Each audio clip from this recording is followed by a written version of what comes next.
ever been censored? I have. In a lot of my videos, I go on and on and on about corporate corruption and how the powers that be are trying to I'm always like blah blah blah, and sometimes the independent fact checkers will be like, no, Tony, you and your pelvis need to stop. Shut both your mouths.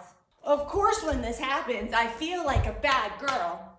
But then I start wondering, wait, who are these fact checkers that are so independent? They sound very Beyonce. Hey, you don't need to put a ring on it because we're independent. But are they? It's not like these are citizens fact-checking for the good of humanity. There is money being exchanged. They're funded by someone. And when money's involved, how can we claim not to be influenced by that money? So I looked up on the website of factcheck.org to see exactly who the funders are, and they assured me that I had nothing to worry about. They're all, Tony, we are not impacted by our funders. We are non-biased. In fact, our only corporate funders are Facebook and Google. Oh, cool. So the only corporations that are involved in your fact-checking are two of the most powerful corporations in the world. Why would they have an agenda?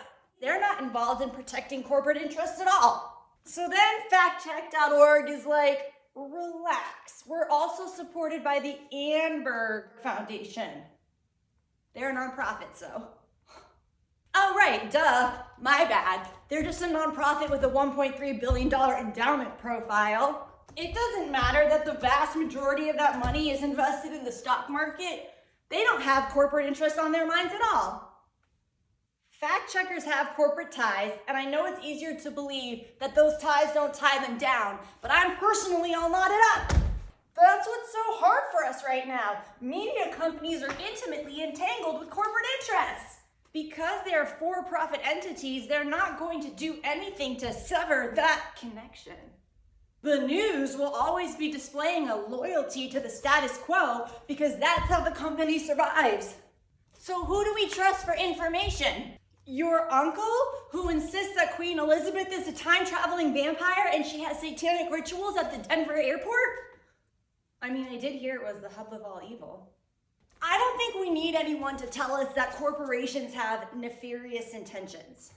We need to accept that corporate interests, not your interests, are the prevailing priority of the globe. Every event, every war, every pandemic, every tragedy, every environmental catastrophe, everything that happens will be exploited by that system of how or who will be making money from it.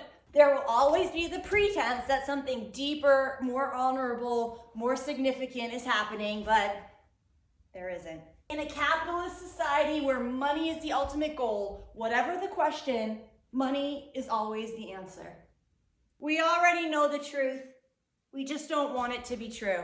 Dude, wouldn't it be hilarious if the fact checkers fact check my video about fact checking? That would be funny.